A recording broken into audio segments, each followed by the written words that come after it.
ಗುರುರ್ಬ್ರಹ್ಮ ಗುರುರ್ವಿಷ್ಣು ಗುರುರ್ದೇವೋ ಮಹೇಶ್ವರಃ ಗುರು ಸಾಕ್ಷಾತ್ ಪರಬ್ರಹ್ಮ ತಸ್ಮೈ ಶ್ರೀ ಗುರವೇ ನಮಃ. ಧ್ಯಾನ ಮೂಲ ಗುರುಮೂರ್ತಿ, ಪೂಜ್ಯ ಮೂಲ ಗುರುಪಾದ, ಮಂತ್ರ ಮೂಲ ಗುರುವಾಕ್ಯ, ಮುಕ್ತಿ ಮೂಲ ಗುರುಕೃಪಃ. ಶ್ರೋತ್ರಿಯ ಬ್ರಹ್ಮನಿಷ್ಠ ಸದ್ಗುರು ಬಸವಾನಂದರ ಪಾದ ಕಮಲಗಳಿಗೂ ಹಾಗೂ ಅವರ ಪ್ರತಿರೂಪದಂಥ ನಿಜಗುಣಪ್ಪನವರ ಪಾದ ಕಮಲಗಳಿಗೂ ನನ್ನ ದೀರ್ಘದಂಡ ಪ್ರಣಾಮಗಳನ್ನು ಸಲ್ಲಿಸುತ್ತಾ, ಸದ್ಗುರು ಮಾರ್ತಂಡ ಸಾಬಾಯ ಸದ್ಗುರುಗಳ ಪಾದ ಕಮಲಗಳಿಗೂ ಹಾಗೂ ರಾಯಪ್ಪ ಸದ್ಗುರುಗಳ ಪಾದ ಕಮಲಗಳಿಗೂ ನನ್ನ ದೀರ್ಘದಂಡ ಪ್ರಣಾಮಗಳನ್ನು ಸಲ್ಲಿಸುತ್ತಾ, ಗುರು ಸ್ವರೂಪರಾದಂಥ ನನ್ನ ಪತಿದೇವರಿಗೂ ಕೂಡ ನನ್ನ ದೀರ್ಘದಂಡ ಪ್ರಣಾಮಗಳನ್ನು ಸಲ್ಲಿಸುತ್ತಾ, ಮನದಲ್ಲಿ ಸ್ಮರಿಸಿಕೊಳ್ಳುತ್ತಾ, ಎಲ್ಲರಿಗೂ ವಂದಿಸುತ್ತಾ, ತಮ್ಮೆಲ್ಲರಿಗೂ ವಂದಿಸುತ್ತಾ, ಇವತ್ತಿನ ಶಿವಕಾರುಣ್ಯ ಸ್ಥಳ ಕೈವಲ್ಯ ಪದ್ಧತಿ, ನಿಜಗುಣ ರಚಿಸಿದಂಥ ಕೈವಲ್ಯ ಪದ್ಧತಿ ಒಳಗೆ ಒಂದನೆಯ ಈ ಒಂದು ಕೈವಲ್ಯ ಪದ್ಧತಿ ಶಿವಕಾರುಣ್ಯ ಸ್ಥಳದ ಮೊದಲನೆಯ ಏನು ಪದ ಇಲ್ಲಿ ಮುಗಿಯಿತು. ಶ್ರೀ ಗುರು ವಚನೋಪದೇಶವನ್ನು ಆಲಿಸಿದಾಗಲೂ ನರರಿಗೆ ಮುಕ್ತಿ ಅನ್ನುವಂಥದ್ದು ಈ 5 ಸ್ಥಳಗಳದ ಒಂದೊಂದು ನುಡಿಗಳನ್ನು ಅಲ್ಲಿ ಸಂಕ್ಷಿಪ್ತವಾಗಿ ಹೇಳಿದರು ನಮ್ಗೆ.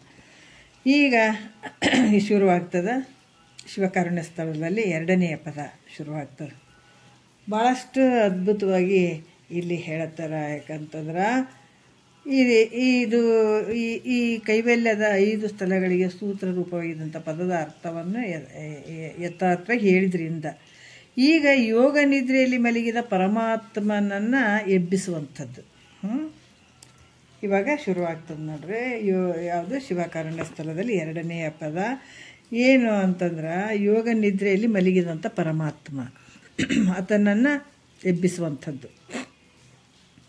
ಯಾರ್ಯಾರು ಬಂದರು ಎಬ್ಬಿಸಾಕ, ಎಷ್ಟು ಜನ ಬಂದಿದ್ರು ಪರಮಾತ್ಮನ ಎಬ್ಬಿಸಾಕ ಅನ್ನುವಂಥದ್ದು ಈ ವಿಚಾರದಲ್ಲಿ ಹೇಳ್ತಾರೆ. 2ನೆಯ ಪದ ಕೈವಲ್ಯ ಅಂದ್ರೆ ಮುಕ್ತಿ, ಮೋಕ್ಷ, ಪದ್ಧತಿ ಅಂದ್ರೆ ದಾರಿ. ಇದರಲ್ಲಿ ಶಿವಕಾರುಣ್ಯ ಸ್ಥಳದಲ್ಲಿ 2ನೆಯ ಪದ ಏನು ಹೇಳ್ತಾರೆ, 7 ದಿನದುದಯದೋಳು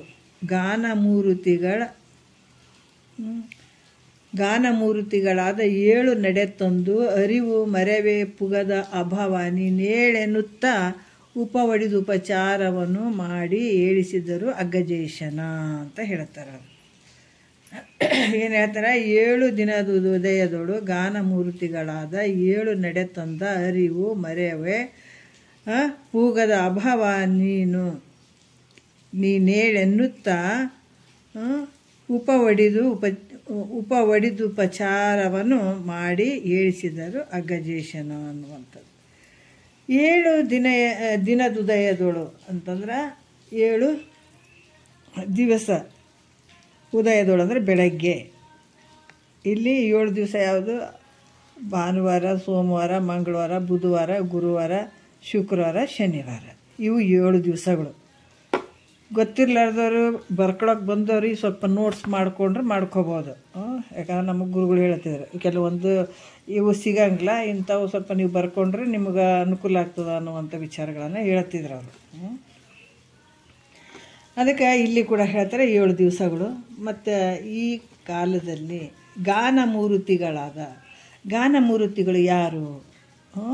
ಗಾನಮೂರ್ತಿಗಳು ಯಾರಪ್ಪ ಅಂತಂದ್ರೆ ಸಪ್ತ ಸ್ವರಗಳ ಅಭಿಮಾನಿ ದೇವತೆಗಳಾದಂಥದ್ದು. ಸಪ್ತ ಸ್ವರಗಳೇನದಾವ? ಸರೆ ಗಮ ಪ ದ ನಿ ಸ. ಇವು ಸಪ್ತ ಸ್ವರಗಳ ಅಭಿಮಾನಿ ದೇವತೆಗಳಾದಂಥ 7 ಮಂದಿ. ನಡೆ ತಂದು ಅಂದರೆ ಸಾಗಿ ಬಂದು, ಅರಿವು ಮರೆವೆ ಪುಗದ ಅಂದರೆ ಜ್ಞಾನ ಅಜ್ಞಾನಗಳು ಪ್ರವೇಶ ಆಗದೇ ಇರುವಂಥ ಭವರಹಿತನಾದಂಥ ಪರಮಾತ್ಮ ಆತನನ್ನು ಆದಂಥವ್ರು ಇವರೆಲ್ಲ. ಅಂದ್ರೆ ಉಪವಡಿದು ಉಪಚಾರವನ್ನಂತಂದ್ರೆ ಎಬ್ಬಿಸುವುದಕ್ಕೆ ಯೋಗ್ಯವಾದ ಉಪಚಾರವನ್ನು ಮಾಡಿ, ಅಗಜೇಶ ಅಂದರೆ ಪಾರ್ವತಿಗೆ ಪತಿಯಾದ ಪರಮೇಶ್ವರ. ಅಗಜೇಶ ಅಂದರೆ ಪಾರ್ವತಿಗೆ ಪತಿಯಾದಂಥ ಪರಮೇಶ್ವರ ಆತನನ್ನು ಎಬ್ಬಿಸುವಂಥವ್ರು ಆದರು.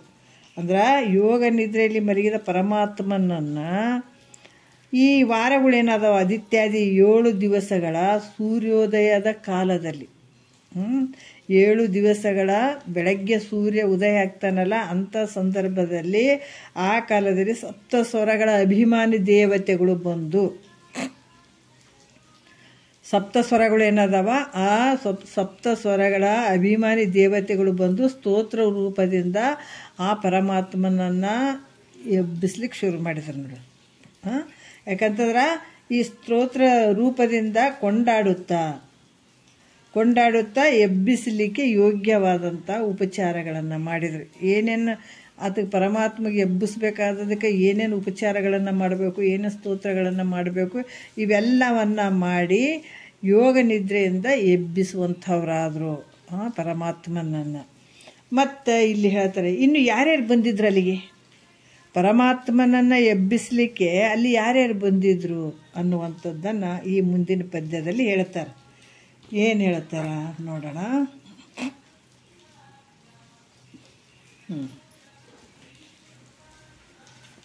ಒಂದು ಸೆಕೆಂಡ್.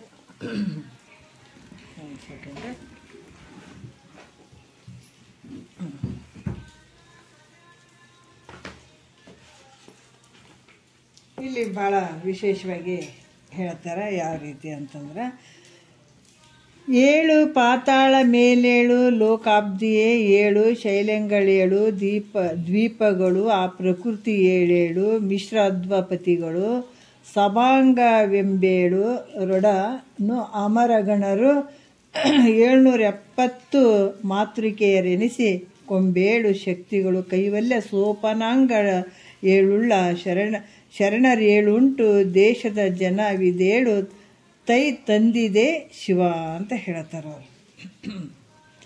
ನೋಡ್ರಿ ಹೆಂಗೆ ಹೇಳ್ತಾರವರು. ಏನು ಹೇಳ್ತಾರ ಅಂತಂದ್ರೆ, 7 ಪಾತಾಳ ಮೇಲೇಳು ಅಂದ್ರೆ 7 ಪಾತಾಳ ಅಂದ್ರೆ ಕೆಳಗಿನ 14 ಲೋಕಗಳು. 7 14 ಲೋಕಗಳು ಅದಾವಲ್ಲ, ಅಲ್ಲಿ 14 ಲೋಕಗಳು 7 ಪಾತಾಳ 7 ಅದಾವ. ಆಯಿತಾ? ಪಾತಾಳ 7, ಮ್ಯಾಲಿನ ಲೋಕ 7, ಮ್ಯಾಲ ಲೋಕ 7, ಆಮೇಲೆ ಕೆಳಗಿನ ಲೋಕ ಪಾತಾಳ 7. ಈ ಮ್ಯಾಲಿನ ಲೋಕಗಳು ಯಾವುವು ಅಂತಂದ್ರೆ ಇಲ್ಲಿ ಕೂಡ ಹೇಳ್ತಾರೆ. ಮ್ಯಾಲಿನ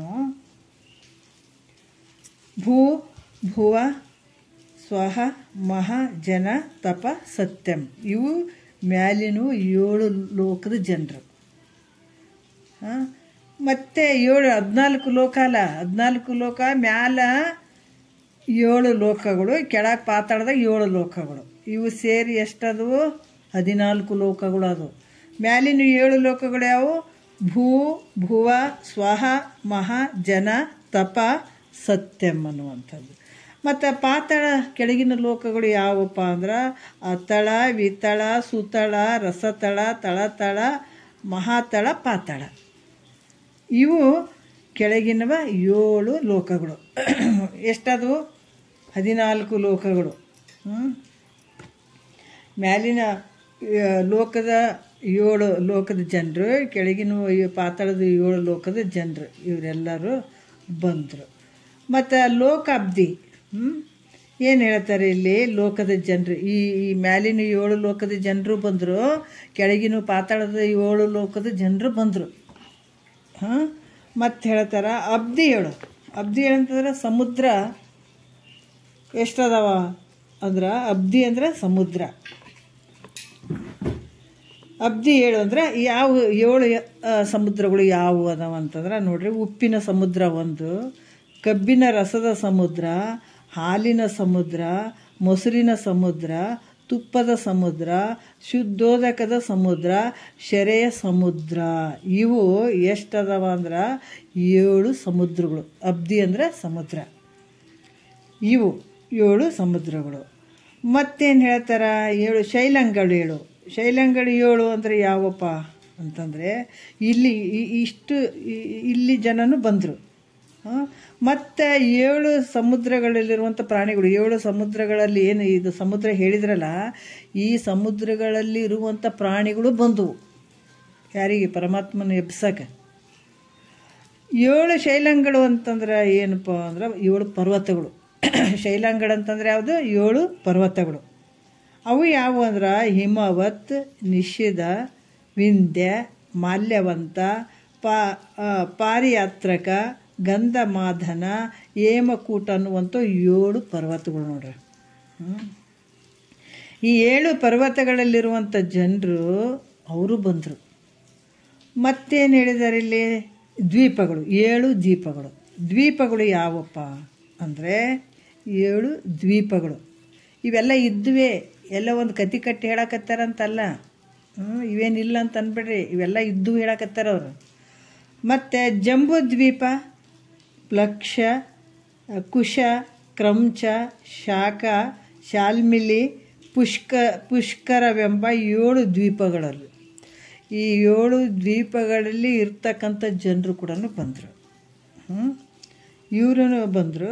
ಮತ್ತು ಆ ಪ್ರಕೃತಿ 7 ಯಾವ ಪ್ರಕೃತಿ 7 ಇವರು ಬಂದರು. ಮತ್ತು ದ್ವೀಪದಲ್ಲಿರುವಂಥ ಜನರನ್ನು ಬಂದರು. ಮತ್ತು ಪ್ರಕೃತಿ 7 ಯಾವ 7 ಅಂದ್ರೆ ಮಾಯ 1, ಪ್ರಕೃತಿ 2, ಮಹಾತತ್ವ 3, ಅಹಂಕಾರ 4, ಪಂಚ ತನ್ಮಾತ್ರೆಗಳು 5, ಪಂಚ ಮಹಾಭೂತಗಳು 6, ಭೌತಿಕ ಪದಾರ್ಥಗಳನ್ನುವಂಥದ್ದು 7 ಪ್ರಕೃತಿಗಳು ಅದಾವೆ. 7 ಪ್ರಕೃತಿಗಳು ಇವೆಲ್ಲ ಬಂದು. ಮತ್ತು 7 ಮಿಶ್ರಾದ್ವಪತಿಗಳು ಅಂತ ಹೇಳ್ತಾರೆ. 7 ಮಿಶ್ರಾದ್ವಪತಿಗಳು ಅಂತ ಹೇಳ್ತಾರೆ ಅಲ್ಲಿ. ಯಾಕಂದರೆ ಮಿಶ್ರಾದ್ವಪತಿಗಳು ಯಾವಪ್ಪ ಅಂದ್ರೆ ಕಾಲ, ಕಲಾ, ನಿಯತಿ, ಅವಿದ್ಯೆ, ಪುರುಷ, ಪ್ರಕೃತಿ, ಗುಣ ಅನ್ನುವಂಥ 7 ಮಿಶ್ರಾದ್ವಪತಿಗಳು ಇವರು ಬಂದರು, ಇಲ್ಲಿಯವರು ಬಂದರು. ಮತ್ತು ಸಭಾಂಗಣವೆಂಬೇಳರೊಡನೆ, ಸಭಾಂಗಣ ಅಂದ್ರೆ ಸಭೆಯ ಸಪ್ತಾಂಗಗಳು ಅಂತ ಹೇಳ್ತಾರೆ. ಅದಕ್ಕೆ ಅವು ಹೇಳಿಸಿಕೊಳ್ಳುವಂಥವು ಯಾವುದು ಸಪ್ತಾಂಗಗಳು, ಸಭೆಯ ಸಪ್ತಾಂಗಗಳು ಯಾವುವು ಅಂತಂದ್ರೆ ಅಲ್ಲಿ ವಿದ್ವಾಂಸ, ಕವಿ, ಭಟ್ಟ, ಗಾಯಕ, ಪರಿಹಾಸಕ, ಐತಿಹಾಸಿಕ, ಪೌರಾಣಿಕರೊಡನೆ ಕೂಡಿಕೊಂಡು ಬರುವಂಥದ್ದು. ಇವೆಲ್ಲರೂ ಕೂಡ್ಕೊಂಡು ಬರುವಂಥದ್ದು. ಇವರೆಲ್ಲ ಎಲ್ಲಿ ಹೊಂಟ್ರ? ಪರಮಾತ್ಮನ ಎಬ್ಬಿಸ್ಲಕ್ಕೆ ಹೊಂಟ್ರ ಇವರೆಲ್ಲ. ಮತ್ತು ಅಮರಗಣರು ಅಮರಗಣ ಅಂದರೆ ದೇವತೆಗಳು. ಅದಕ್ಕೆ ಅಮರಗಣಗಳು ಅಂತಂದ್ರೆ ಈ ದೇವತೆಗಳು ಎಲ್ಲ ಸಮೂಹ, ಗಣಗಳ ಸಮೂಹ. 770 ಅಂದ್ರೆ 770 ಜನರು ಮಾತೃಕೆರೆನಿಸಿಕೊಂಬ ತಾಯಿಗಳಂತ ಹೇಳಿಸಿಕೊಳ್ಳುವಂಥವ್ರು. ಮತ್ತು 7 ಶಕ್ತಿಗಳು. 7 ಶಕ್ತಿಗಳು ಯಾವಪ್ಪ? 7 ಶಕ್ತಿಗಳು ಯಾವ ಅಂತಂದ್ರೆ ಬ್ರಹ್ಮಿಣಿ, ಮಹೇಶ್ವರಿ, ಕೌಮಾರಿ, ವೈಷ್ಣವಿ, ವಾರಾಹಿ, ಇಂದ್ರಾಣಿ, ಚಾಮುಂಡಿ ಅನ್ನುವಂಥ 7 ಶಕ್ತಿಗಳು. ಮತ್ತು ಕೈವಲ್ಯ ಸೋಪಾನಗಳು 7. ಕೈವಲ್ಯ ಸೋಪಾನಗಳು 7 ಅಂದ್ರೆ ಮೋಕ್ಷದ ಮೆಟ್ಟಿಲುಗಳಂತ ಹೇಳಿಸ್ಕೊಳ್ಳುವಂಥದ್ದು ಯಾವುದು? ಸಪ್ತಭೂಮಿಕೆಗಳು. ಮೋಕ್ಷದ ಒಂದು ಮೆಟ್ಟಿಲುಗಳಂತ ಹೇಳಿಸ್ಕೊಳ್ಳುವಂಥವು ಯಾವುವು ಅಂದರೆ ಇವು ಸಪ್ತಭೂಮಿಕೆಗಳು. ಸುಖೇಚ್ಛ, ಸುವಿಚಾರ ಇವು 7 ನೋಡ್ರಿ. ಇವು ಸಪ್ತಭೂಮಿಕೆಗಳು ಅಂತ ಅನ್ಸ್ಕೊಳ್ತಾವ. ಸುಖೇಚ್ಛ, ಸುವಿಚಾರಣ 2, ತನುಮಾನಸ 3, ಸತ್ವಾಪತ್ತಿ 4, ಅಸಂಸಕ್ತಿ 5, ತೂರ್ಯ 6, ತೂರ್ಯಗಾಮಿನಿ 7. ಇವು ಜ್ಞಾನದ ಭೂಮಿಕೆಗಳು, ಸಪ್ತಭೂಮಿಕೆಗಳು ಅಂತ ಕೂಡ ಹೇಳುತ್ತಾರೆ. ಇವುಗಳಿಂದ ಕೂಡಿದಂಥದ್ದು. ಮತ್ತು ಶರಣರು ಶಿವರೂಪದ ಜ್ಞಾನ ಸಂಪನ್ನರು. ಮತ್ತು 7-8 ದೇಶದ ಜನರು. ಅಂಗ ಯಾವುದಂದ್ರೆ 7-8 ದೇಶದ ಜನರು ಯಾರಪ್ಪ ಅಂದ್ರೆ ಅಂಗ, ವಂಗ, ಕಳಿಂಗ, ಕಾಶ್ಮೀರ ಮೊದಲಾದ 56 ದೇಶದ ಜನಗಳು ಬಂದ್ರಂತ ನೋಡ್ರಿ. ಇದು ಈಗ ತಾನೇ 7 ತೈ ಅಂದ್ರೆ 7 ತೈ ತಂದಿದೆ ಅಂದರೆ ಎಚ್ಚರವಾಗಿ ಬಂದಿರ್ತಾರೆ. ಅವರ ಆಗ್ತಾನೆ ಎಚ್ಚರಾಗಿ ಬಂದಂಥವ್ರು. ಶಿವ ಕಲ್ಯಾಣ ಸ್ವರೂಪನಾದ ಶಿವನೇ 7 ಬಂದು ಇವರು ಎಲ್ಲರೂ ಬಂದು ಶಿವ ಕಲ್ಯಾಣ ಸ್ವರೂಪನಾದಂಥ ಶಿವನೇ 7ಪ ಅಂತ ಎಬ್ಬಿಸಕತ್ತಾರ. ಅದಕ್ಕೆ ಈ ರೀತಿಯಾಗಿ ಇಲ್ಲಿ ಈ ಒಂದು ನುಡಿಯಲ್ಲಿ ಇಷ್ಟು ಜನ ಇದ್ದಾರೆ. ಇವೆಲ್ಲ ವಿಚಾರಗಳನ್ನು ಅವರು ಬರ್ಕೊಂಡು ಬಂದಿದ್ದಾರೆ, ಅದನ್ನೇ ಹೇಳಿದ್ದಾರೆ ಈ ನುಡಿಯಲ್ಲಿ. ಈಗ 2ನೇ ನುಡಿಯಲ್ಲಿ ಏನು ಹೇಳ್ತಾರೆ ನೋಡೋಣ. 7 ರಸನೆಗಳು, ವಾಜಿ, ಮಿರಗು 27, ತಾರಾರಮಣ ನೆನೆಸುವ ತ್ರಿಲೋಚನನೆ 7, ಅವಸ್ಥೆಗಳು 7, ಧಾತು ವ್ಯಸನಗಳ 7, ಆವರಣ ರಹಿತನೆ 7, ಮೂದೆರದ ಸ್ವರಾಳಿಮಯಗಳ ತಂತ್ರಿ 7 ಎಸೆವ ವೀಣಾದಿ ಲೋಲ ನಯನೋದಯದ ಏಳು ನದಿಗಳು ಸೂಡಿದನೆ ಮಹಾಮಂತ್ರಗಳೇಳು ಕೋಟಿಗಳರ್ಥನೇ ಅಂತ ಹೇಳ್ತಾರೆ. ಇದು ಎರಡನೇ ನುಡಿ ಹೇಳ್ತಾರೆ. ಮತ್ತು ಇದರಲ್ಲೇ ಇನ್ನೊಂದು ಕೊಟ್ಟರು, ಮೂರನೇ ನುಡಿನೂ ಕೊಟ್ಟಿದ್ದಾರೆ, ನೋಡೋಣ. ಎಳಸು ನಿಯಮದಿಂದೇಳು ಕುಟಿಲದ ಭುಜಂಗಳನ್ನೇಳು ತೋರುವ ಪ್ರಣವದೇಳು ಭೇದವನು ಕಂಡೇಳು ಸುಜ್ಞಾನ ಭೂಮಿಕೆ ಸಿದ್ಧಿಯಾಗಿ 17 ತತ್ವದ ತನುವನು 7 ಜನ್ಮದ ಕಲುಷವನು ಜಯಪ ಯೋಗಿ ವರರೇಳು ತಾರಾಗ್ರಹದೋಳು ಕೇಳುವ ಸುನಾದಾತ್ಮ 7 ಮಲಪಾಶ ದೂರನೆ ಶಂಭುಲಿಂಗ ನೀನೇಳು ಮುನಿಕುಲ ಒಂದೇನೆ ಅಂತ ಈ ಮೂರನೇ ನುಡಿಯಲ್ಲಿ 2 ಕೊಟ್ಟಿದ್ದಾರೆ ಅವರು. ಇಲ್ಲಿ ಏನು ಹೇಳ್ತಾರಪ್ಪ ಅಂತಂದ್ರೆ 7 ರಸನೆಗಳು ಅಂದರೆ 7 ನಾಲಿಗೆಗಳಿರುವಂಥ ಅಗ್ನಿ. 7 ನಾಲಿಗೆ ಉಳ್ಳಂಥವ್ನು ಯಾರಪ್ಪ ಅಂತಂದ್ರೆ ಅಗ್ನಿ ಅಂತ ಹೇಳ್ತಾರೆ. ಅಂದ್ರೆ ಕಾಲಿ ಕರಾಲಿ ಅನ್ನುವಂಥದ್ದು ಮೊದಲಾದ 7 ನಾಲಿಗೆಯಿಂದ ಕೂಡಿದಂಥದ್ದು ಅಗ್ನಿಗೆ 7 ನಾಲಿಗೆಗಳು ಇರ್ತಾವಂತ ಹೇಳ್ತಾರೆ ಅವರು. ಮತ್ತು 7 ವಾಜಿ ಅಂತಂದ್ರೆ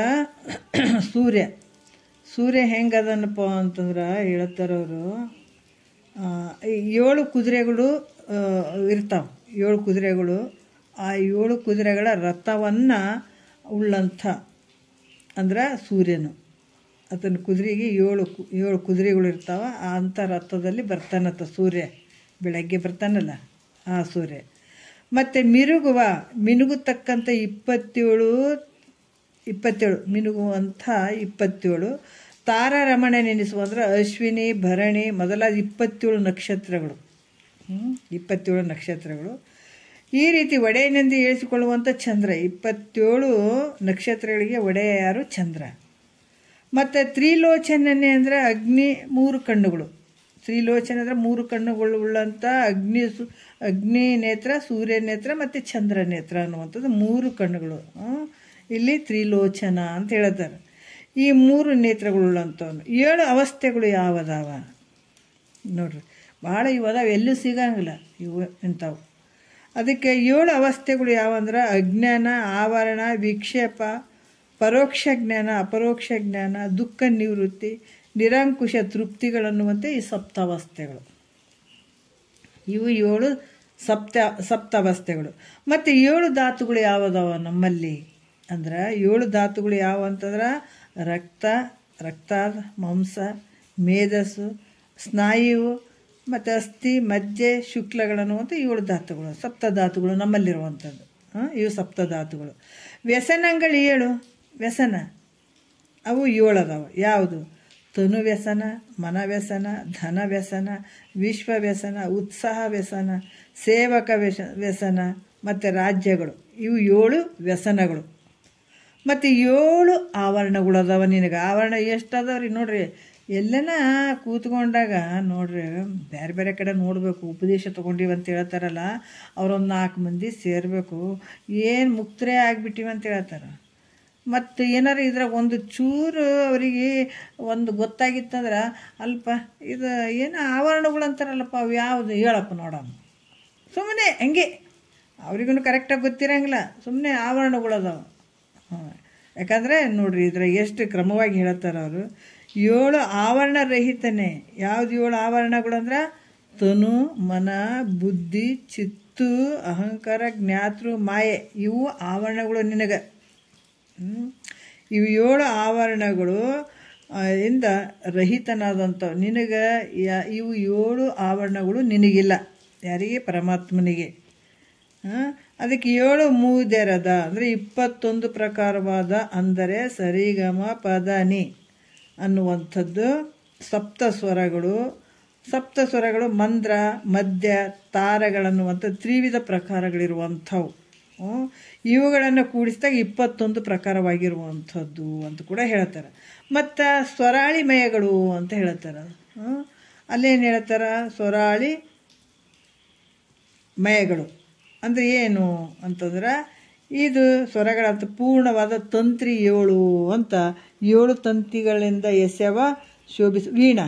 7 ತಂತಿಗಳಿಂದ ಕೂಡಿದಂಥದ್ದು ವೀಣಾ ಅನ್ನುವಂಥದ್ದು. ಲೋಲ ಅಂದರೆ ವೀಣೆ ಮೊದಲಾದವುಗಳಲ್ಲಿ ಪ್ರೇಮವುಳ್ಳಂಥ ನಯನೋದಯದಂದರೆ ನೇತ್ರಗಳಿಂದ ಉದಯವಾಗ್ತಾ ಇರುವಂತಹ ಏನಪ್ಪ ಅಂತಂದ್ರೆ 7 ನದಿಗಳು. 7 ನದಿಗಳು ಯಾವುದು? ಗಂಗಾ, ಯಮುನಾ, ಸರಸ್ವತಿ ಮೊದಲಾದ 7 ನದಿಗಳು. ಸೂಡಿದವನೇ ಅಂದರೆ ಇವೆಲ್ಲವನ್ನು ಧರಿಸಿಕೊಂಡಂಥ ಮಹಾಮಂತ್ರಗಳು 7 ಅದಾವ. ಅವು ಕೋಟಿಗಳ ಅರ್ಥನೇ ಅಂತಂದ್ರೆ 7 ಕೋಟಿ ಮಹಾಮಂತ್ರಗಳಿಗೆ ಅರ್ಥರೂಪನದ ಎಲೆ ಪರಮಾತ್ಮನೇ. ನೋಡ್ರಿ, 7 ಕೋಟಿ ಮಹಾಮಂತ್ರಗಳಿಗೆ ಅರ್ಥರೂಪನಾದಂಥವನು ಯಾರು? ಪರಮಾತ್ಮನೇ. ಅದಕ್ಕೆ 7 ಪರಮಾತ್ಮ ಅಂತ ಎಬ್ಬಿಸ್ತಾ ಇದ್ದಾರೆ. ಮತ್ತು ಇಲ್ಲಿ 3ನೇ ನುಡಿಯಲ್ಲಿ ಹೇಳ್ತಾರೆ ಎಳಸು ನಿಯಮಾದಿ ಅಂತಂದ್ರೆ ಈ ಯಾವುದಂದ್ರೆ ಈ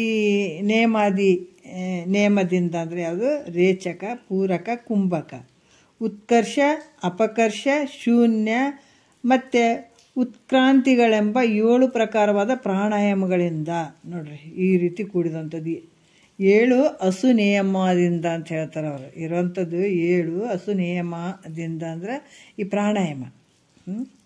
ಪ್ರಾಣಾಯಾಮದಿಂದ ಈ ರೀತಿಯಾಗಿ ಮಾಡುವಂಥದ್ದು 7 ಪ್ರಕಾರವಾದ ಪ್ರಾಣಾಯಾಮಗಳಿಂದ.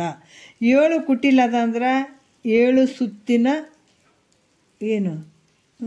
7 ಕುಟಿಲದ ಅಂದರೆ 7 ಸುತ್ತಿನ ಭುಜಗನು ಅಂತಂದ್ರೆ ಕುಂಡಲಿ ನಾಮಕ ಸರ್ಪ. ಕುಂಡಲಿನಿ ಅಂತ ಬರ್ತದೆ ನೋಡ್ರಿ, ಇವೆಲ್ಲ ಅದು ಒಂದು ಸರ್ಪ ಅದು. ಮತ್ತು ಇದು ಹೆಂಗದಂದ್ರೆ 7 ಯಾವುದು? ಆಧಾರ ಈ 7 ಯಾಕಂತಂದ್ರೆ ಆಧಾರ ಅನ್ನುವಂಥದ್ದು ಸ್ವಾದಿಷ್ಟ, ಮಣಿಪುರ, ಅನಾಹತ, ವಿಶುದ್ಧಿ, ಆಗ್ನೇಯ, ಬ್ರಹ್ಮರಂಧ್ರಗಳಂತ 7 ಚಕ್ರಗಳು ನಮ್ಮಲ್ಲಿರುವಂಥ ಇವೆಲ್ಲ ಏನೇನೋ ಹೇಳಕತ್ತಾರಂತ ಅಂದ್ಕೊಳಂಗಿಲ್ಲಿ. ನಮ್ಮಲ್ಲಿ 7 ಚಕ್ರಗಳ ಬಗ್ಗೆ ಎಲ್ಲದ್ರ ಬಗ್ಗೆ ಹೇಳಕತ್ತಾರ ಅವರು. ಏನದವ? ಆಧಾರ, ಸ್ವಾದಿಷ್ಟ, ಮಣಿಪುರ 3, ಅನಾಹತ 4, ವಿಶುದ್ಧಿ 5, ಆಗ್ನೇಯ 6, ಬ್ರಹ್ಮರಂಧ್ರಗಳನ್ನುವಂಥದ್ದು 7 ಚಕ್ರಗಳಲ್ಲಿ ತೂರುವಂಥದ್ದು ಯಾವುದು? ಪ್ರಣವ ಅಕ್ಷರ, ಪ್ರಣವದ ಓಂಕಾರ. 7 ಚಕ್ರಗಳಲ್ಲಿ ತೂರುವಂಥದ್ದು ಯಾವುದು? ಪ್ರಣವಾಕ್ಷರ ಓಂಕಾರ. ಅಕಾರ, ಮಕಾರ, ವಕಾರ ಅಂತ ಹೇಳ್ತಾರೆ. ಓಂ ನಕಾರ ಮೊದಲುಗೊಂಡು ಅಕಾರದವರೆಗೆ ಕಾಣಿಸ್ತಕ್ಕಂಥ ಪ್ರಾಣಿಗಳು. ಯಾಕಂದ್ರೆ ನಕಾರ ಮೊದಲುಗೊಂಡು ಅಕಾರದವರೆಗೆ ಕಾಣಿಸ್ತಕ್ಕಂಥ ಪ್ರಾಣಿಗಳು 7 ಭೇದವನ್ನು ಕಂಡು ಅಂದರೆ 7 ಪ್ರಕಾರವಂಥ ಭೇದಗಳನ್ನು ನೋಡಿ. ಮತ್ತು 7 ಸುಜ್ಞಾನ ಭೂಮಿಕೆ ಹೇಳಿದ್ರಲ್ಲ, ಯಾವುದು? ಸುಕೆಚ್ಚ, ಸುವಿಚಾರ, ಅಸಂಗ, ವಾಸನಕ್ಷಯ ಇವೇ ಬರ್ತಾವೆ. ಸುಕೆಚ್ಚ, ಸುವಿಚಾರಣ, ತನುಮಾನಸ, ಸತ್ವಾಪತ್ತಿ, ಅಸಂಸುಕ್ತಿ, ತೂರ್ಯಗಾಮಿನಿ ಅಂತ 7 ಸಪ್ತಭೂಮಿಕೆಗಳು. ಇವು ಸಿದ್ಧಿಯಾಗುತ್ತಿರಲು ಇವೆಲ್ಲ ಪ್ರಾಪ್ತಿ ಆಗ್ತಾ ಇದ್ದಾಗ 17 ತತ್ವದ ತನುವನು 17 ತತ್ವದ ತನು ಅಂದ್ರೆ 17 ತತ್ವ ಅಂದ್ರೆ ಯಾವುವು ಅಂದರೆ ಪಂಚಜ್ಞಾನೇಂದ್ರಿಯಗಳು. 17 ತತ್ವಗಳಿಂದ ಕೂಡಿದಂಥದ್ದು ಯಾವುದಪ್ಪ ಅಂತಂದ್ರೆ ಪಂಚಜ್ಞಾನೇಂದ್ರಿಯಗಳು, ಪಂಚಕರ್ಮೇಂದ್ರಿಯಗಳು ಮತ್ತು ಪಂಚಪ್ರಾಣ 15 ಐತಲ್ಲ, ಮತ್ತು ಮನಬುದ್ಧಿ ಇವು 17 ತತ್ವಗಳು. ಈ ಸೂಕ್ಷ್ಮ ಶರೀರ ಆಗಿರುವಂಥದ್ದು 17 ತತ್ವಗಳು ಯಾವುವು ಅಂದ್ರೆ ಗೊತ್ತಾಯ್ತಲ್ಲ. ಈ 17 ತತ್ವಗಳಿಂದ ಸೂಕ್ಷ್ಮ ಶರೀರ ತೋರುವಂಥದ್ದು ಯಾವ್ಯಾವಂದರೆ ಪಂಚಜ್ಞಾನೇಂದ್ರಿಯಗಳು, ಪಂಚಕರ್ಮೇಂದ್ರಿಯಗಳು, ಪಂಚಪ್ರಾಣಗಳು. ಎಷ್ಟಾಯಿತು? 15 ಆಯಿತು. ಮತ್ತು ಮನಸ್ಸು, ಬುದ್ಧಿ ಇವು ಸೇರಿದರೆ ಎಷ್ಟಾಯಿತು? 17 ತತ್ವಗಳು ಆದವು. ಈ ಸ್ವರೂಪಾದ ಸೂಕ್ಷ್ಮ ದೇಹವನ್ನು ಮತ್ತು 7 ಜನ್ಮದ ಅಂದರೆ ಸ್ವರ್ಗಲೋಕ, ಚಂದ್ರಲೋಕ, ಮೇಘಮಂಡಲ, ಮಳೆ 7 ಲೋಕ ಅಂತ ನೋಡ್ರಿ. 7 ಲೋಕಗಳ ದೇಹವನ್ನು ಮತ್ತು 7 ಜನ್ಮ ಯಾವುದು ಅಂತಂದರೆ ಯಾವ ಸ್ವರ್ಗಲೋಕ, ಚಂದ್ರಲೋಕ, ಮೇಘಮಂಡಲ, ಮಳೆ, ಧಾನ್ಯ, ವೀರ್ಯ, ತಾಯಿಯ ಗರ್ಭ ಈ 7 ಜನ್ಮ ಅಂತ ನೋಡ್ರಿ. ಎಲ್ಲಿ ಬರ್ತಾನ? ಎಷ್ಟು ಜನ್ಮ? 7 ಜನ್ಮಕ್ಕೆ ನಾನು ಇದೇ ಭಾರತದಲ್ಲಿ ಹುಡ್ತೀನಿ ಅಂತ ಹೇಳ್ತೀವಿಲ್ಲ. 7 ಜನ್ಮ ಅಂದ್ರೆ ಇಲ್ಲಿ ಹೇಳ್ಯಾರ ನೋಡ್ರಿ.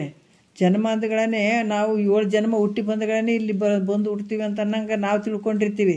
ಇಲ್ಲಿ 7 ಜನ್ಮಗಳು ಯಾವಂದ್ರೆ ಸ್ವರ್ಗಲೋಕದ ಒಂದು ಜನ್ಮ, ಚಂದ್ರಲೋಕದ ಒಂದು ಜನ್ಮ, ಮೇಘಮಂಡಲದ ಒಂದು ಜನ್ಮ, ಮಳೆಯದು ಒಂದು ಜನ್ಮ, ಧಾನ್ಯದ ಒಂದು ಜನ್ಮ, ವೀರ್ಯದೊಂದು ಬಲ್ಲಿ ಬರುವಂಥದ್ದು ಒಂದ್ರಾಗವನು ಸ್ವರ್ಗಲೋಕಕ್ಕೆ ಬಂದಾಗ ಅಲ್ಲಿ ಒಂದು ಜನ್ಮ ಪಡ್ಕೊಂಡಂಗಾಯ್ತು, ಚಂದ್ರಲೋಕಕ್ಕೆ ಬಂದಾಗ ಅಲ್ಲೊಂದು ಜನ್ಮ ಪಡ್ಕೊಂಡಂಗಾಯ್ತು, ಮೇಘಮಂಡಲಕ್ಕೆ ಬಂತು ಅಲ್ಲಿ ಒಂದು ಜನ್ಮ ಪಡ್ಕೊಂಡಂಗಾಯ್ತು, ಮಳೆಯಲ್ಲಿ ಬಂತು ಅದೊಂದು ಜನ್ಮ ಪಡ್ಕೊಂಡಂಗಾಯ್ತು, ಧಾನ್ಯದಲ್ಲಿ ಬಂತು ಅದೊಂದು ಜನ್ಮ ಪಡ್ಕೊಂಡಂಗಾಯ್ತು, ವೀರ್ಯದಲ್ಲಿ ಬಂತು ಅದೊಂದು ಜನ್ಮ ಪಡ್ಕೊಂಡಂಗಾಯ್ತು, ತಾಯಿಯ ಗರ್ಭದೋಳು ಬಂತು.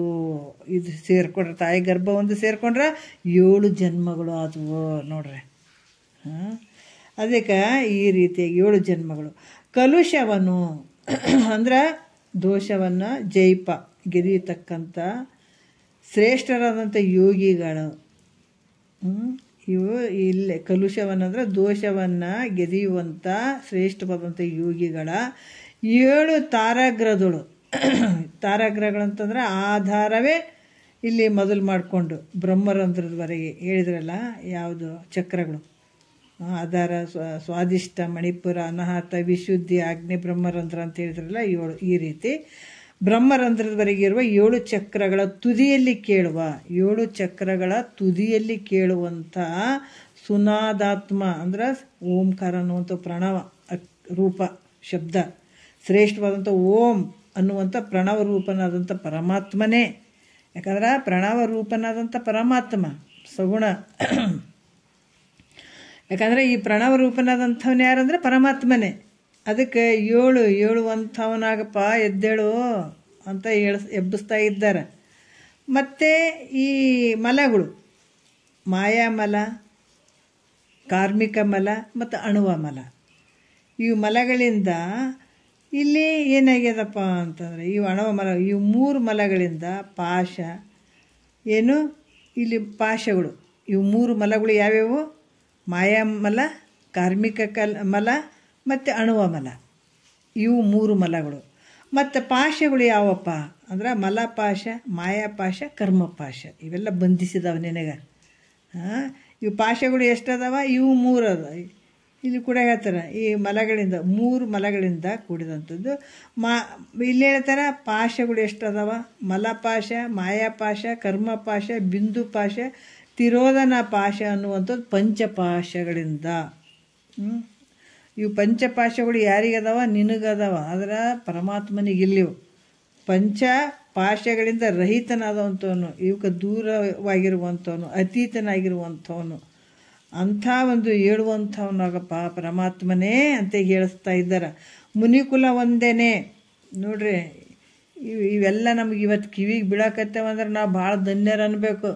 ಯಾಕಂದ್ರೆ ಮಹಾತ್ಮರು ಎಲ್ಲೆಲ್ಲೋ ಹುಡುಕಿ ಕೇಳವು ಈ ಶಬ್ದಗಳು ಎಲ್ಲಿ ಬೀಳ್ತಾವೆ ಹೇಳ್ರಿ. ಅದಕ್ಕೆ ದೇವಾನು ದೇವತೆಗಳು ಕೂಡ ಬಂದು ಕುಂತು ಕೇಳ್ತಿರ್ತಾರೆ ಇದನ್ನು, ಅಷ್ಟು ಶಕ್ತಿ ಅದಿದ್ರಾಗ.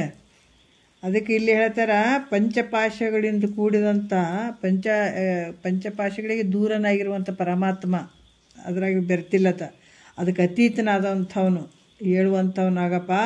ಮುನಿಕುಲ ಒಂದೇನೆ, ಮುನಿಗಳ ಸಮೂಹದಿಂದ ನೀನು ವಂದಿಸಿಕೊಳ್ಳಲಿಕ್ಕೆ ಯೋಗ್ಯನಾದಂಥವನಿದೆ ನೀನು. ಯಾರಿಗೆ? ಪರಮಾತ್ಮನಿಗೆ ವಂದಿಸ್ತಾರೆ ಇವರೆಲ್ಲ. ಯೋಗ್ಯನಾದಂಥ ಶಂಭುಲಿಂಗ. ಹೆಂಗಿದೆ? ಶಂಭುಲಿಂಗನೇ ಇದೆ ನೀನು. ಅಂದ್ರೆ ಸುಖದ ಒಂದು ಉತ್ಪತ್ತಿಗೆ ಕಾರಣೀಭೂತನಾದಂಥ ಪರಮಾತ್ಮನೇ. ಸುಖಕ್ಕೆ ಕಾರಣವಾಗಿರುವಂಥವನು ಯಾರು? ಪರಮಾತ್ಮ. ಆನಂದಕ್ಕೆ ಕಾರಣ ಆಗಿರುವಂಥವನು ಯಾರು? ಪರಮಾತ್ಮ. ಅಪ್ಪ ನೀ ಎದ್ದೇಳಪ್ಪ ಅಂತ ಇಷ್ಟೆಲ್ಲ ಬಂದು ಎಬ್ಸಕತ್ತಾರೆ ನೋಡ್ರಿ. ಹೇಳುವಂಥವನಾಗು ಅಂತ ಹೇಳ್ತಾ ಇದ್ದಾರೆ ಎಲ್ಲರೂ. ಇಲ್ಲಿ ಕೂಡ ಹೇಳ್ತಾರೆ. ಯಾಕಂತಂದ್ರೆ ಅಗ್ನಿ, ಸೂರ್ಯ, ಚಂದ್ರ 3 ನೇತ್ರಗಳು ಅದಾವ, 7 ಅವಸ್ಥೆಗಳು, 7 ಧಾತುಗಳು, 7 ವ್ಯಸನಗಳು, 7 ಆವರಣ, ಇವೆಲ್ಲ ರಹಿತನಾದಂಥ ಮತ್ತು 21 ಸ್ವರಗಳಿಂದ ಪೂರ್ಣ ತುಂಬಿದ 7 ತಂತಿಗಳಿಂದ ಯುಕ್ತವಾದಂಥ ವೀಣೆ ಮೊದಲಾದವುಗಳಲ್ಲಿ ಪ್ರೇಮ ಉಳ್ಳಂಥ, ಬಹಳಷ್ಟು ಪ್ರೇಮ ಉಳ್ಳಂಥ ನೇತ್ರಗಳಿಂದ ಅರಿತಕ್ಕಂಥ 7 ನದಿಗಳು ಧಾರಣ ಮಾಡಿಕೊಂಡು 7 ಕೋಟಿ ಮಹಾಮಂತ್ರಗಳಿಗೆ ಅರ್ಥರೂಪನಾದಂಥ ಪರಮಾತ್ಮ ನೀ ಹೇಳುವಂಥವನಾಗಪ್ಪ ಅಂತ ಇವರೆಲ್ಲ ಬಂದು ಸ್ತೋತ್ರ ಮಾಡಿ ಪರಮಾತ್ಮನನ್ನು ಎಬ್ಬಿಸುವಂಥವ್ರಾದ್ರೆ ಇವರೆಲ್ಲ ಸೇರಿಕೊಂಡು. ಮತ್ತು 7 ಪ್ರಕಾರವಾದ ಪ್ರಾಣಾಯಾಮಗಳಿಂದ 7 ಪ್ರಕಾರವಾಗಿರುವಂಥ ಪ್ರಾಣಾಯಾಮ, 7 ಸುತ್ತಿನ ಕುಂಡಲಿ ನಾಮಕ ಸರ್ಪ ನೋಡ್ರಿ. ಅದು ಎಲ್ಲೈತೆ? ನಮ್ಮೊಳಗಡೆ ಐತೆ ಅದು. 7 ಸುತ್ತಿನ ಕುಂಡಲಿ ನಾಮಕ ಸರ್ಪವನ್ನು 7 ಚಕ್ರಗಳಲ್ಲಿ ಕಾಣಿಸ್ತಕ್ಕಂಥ ಪ್ರಣವ ಶಬ್ದ ಸುನಾದಾತ್ಮ ಅಂತ ಹೇಳಿದರು. 7 ಪ್ರಕಾರವಾದ ಭೇದಗಳನ್ನು ನೋಡಿ 7 ಜ್ಞಾನ ಭೂಮಿಗಳು ಸಿದ್ಧಿಸುತ್ತಿರಲು ಇಲ್ಲಿ 7 ಜ್ಞಾನ ಭೂಮಿಕೆಗಳು ರೆಡಿ ಅದಾವ ಸಿದ್ಧಿಸುತ್ತಿರಲು 17 ತತ್ವದ ಸೂಕ್ಷ್ಮ ದೇಹ ಈಗ ಹೇಳಿದ್ರಲ್ಲ 17 ತತ್ವಗಳು ಆ ದೇಹವನ್ನು 7 ಜನ್ಮದ ದೋಷಗಳನ್ನು ನೋಡ್ರಿ 7 ಜನ್ಮದ ದೋಷಗಳು ಇವೆಲ್ಲವನ್ನು ಗೆದೀತಕ್ಕಂಥ ಶ್ರೇಷ್ಠವಾದ ಯೋಗಿಗಳ ಆಧಾರವೇ ಮೊದಲುಗೊಂಡು ಬ್ರಹ್ಮದವರೆಗೆ ಇರುವಂಥ 7 ಚಕ್ರಗಳ ತುದಿಯಲ್ಲಿ ಕೇಳಿಸುವಂಥದ್ದು ಯಾವುದಿದು ಓಂಕಾರ ಅನ್ನುವಂಥ ಪ್ರಣವ ನಾದ ರೂಪನಾದಂಥ ಇವ್ಯಾವೂ ಇಲ್ಲ ಮಾಯಾ ಮಲ ಕಾರ್ಮಿಕ ಮಲ ಅಣವ ಮಲ ಇವು 3ಗಳಿಂದಲೂ ಪಂಚಪಾಶಗಳಿಂದಲೂ ರಹಿತನಾಗಿರುವಂಥ ಪರಮಾತ್ಮ. ಯಾಕಂದರೆ ಮುನಿಗಳ ಸಮೂಹದಿಂದ ಹೊಂದಿಸಿಕೊಳ್ಳಲಿಕ್ಕೆ ಯೋಗ್ಯನಾದಂಥ ಸುಖೋತ್ಪತ್ತಿಗೆ ಕಾರಣ ಆದಂಥ ಪರಮಾತ್ಮನೇನು ಹೇಳುವಂಥವನಾಗಪ್ಪ ಅಂತ ಪರಮಾತ್ಮನನ್ನು ಸ್ತುತಿ ಮಾಡಿ ಯೋಗ ನಿದ್ರೆಯಿಂದ ಎಬ್ಬಿಸುವಂಥವ್ರಾದರು ಅಂತ ಕೂಡ ಹೇಳುತ್ತಾರೆ ಇಲ್ಲಿ. ಇಷ್ಟು ಜನ ಬಂದು ಅಂಥ ಪರಮಾತ್ಮನಿಗೆ ಎಬ್ಬಿಸುವಂಥವ್ರಾದರು. ಈಗ ಎಷ್ಟು ಅದ್ಭುತವಾಗಿ ಇಷ್ಟೆಲ್ಲರೂ ಬಂದರು ನೋಡ್ರಿ. ಇವು ಭಾಳ ವಿಶೇಷವಾದಂಥ ಇವು ವಿಚಾರಗಳದಾವ, ಇವು ಎಲ್ಲನೂ ಅದಾವೆ ನೋಡ್ರಿ. ಮತ್ತು ಇನ್ನು ಪರಮಾತ್ಮ ಪಾದದ ಮಹಿಮೆಯನ್ನು ವರ್ಣನೆ ಮಾಡ್ತಾರೆ. ಅವರು ಎಬ್ಬಿಸುವಂಥವ್ರಾದ್ರು ಎಲ್ಲರೂ ಬಂದು ಎಬ್ಬಿಸಿದ್ರು. ಇನ್ನು ಮುಂದೇನು ಮಾಡ್ತಾರೆ, ಪರಮಾತ್ಮನ ಪಾದದ ಬಗ್ಗೆ ವರ್ಣನೆ ಮಾಡ್ತಾರೆ. ಪರಮಾತ್ಮನ ಪಾದ ಹೆಂಗದಾವ ಅದನ್ನು ವರ್ಣನೆ ಹೆಂಗದಂತ 3ನೇ ಪದದಾಗ ಹೇಳ್ತಾರೆ. ಏನು ಹೇಳ್ತಾರೆ, ಶರಣ ಜನರ ಸದು ಹೃದಯ ನಳಿನದೊಳು ಪರಿಶೋಭಿಸುತ್ತಿಹುದು ನಿನ್ನ ಪಾದ, ಹರಿಯ ನಯನದ ಕುರುಹು ಹಿಡಿದಿಹುದೀಗ ಗುರು ಶಂಭುಲಿಂಗ ನಿನ್ನ ದಿವ್ಯ ಪಾದ ಅಂತ ಈಗ ಪರಮಾತ್ಮನ ಪಾದ ಕಮಲಗಳ ಬಗ್ಗೆ ಹೇಳ್ತಾರೆ. ಏನು ಹೇಳ್ತಾರೆ ಅಂದ್ರೆ, ಈ ಶರಣ ಜನರ ಅಂತಂದ್ರೆ ಏನ್ರಿ, ಅದವ್ರು ಹೆಂಗದಿರ್ತಾರೆ, ಶಿವ ಸ್ವರೂಪದ ಯಾಕಂದರೆ ಶಿವನ ಒಂದು ಸ್ವರೂಪವಾದಂಥವ್ರು, ಮತ್ತು ಜ್ಞಾನ ಸಂಪನ್ನರಾಗಿರುವಂಥವ್ರು, ಮತ್ತು ಶಿವ ಬೇರೆ ಅಲ್ಲ, ಅವರು ಶರಣರು ಬೇರೆ ಅಲ್ಲ, ಎರಡು ಒಂದೇ ಅಭೇದವಾಗಿರತಕ್ಕಂಥ ಪುರುಷರು, ಸತ್ಪುರುಷರು. ಯಾಕಂದ್ರೆ ಇಂಥ ಒಂದು ಸತ್ಪುರುಷರ ಹೃದಯದಲ್ಲಿಯೇ ಪರಮಾತ್ಮನ ಪಾದಕಮಲಗಳು ಇರ್ತಾವ.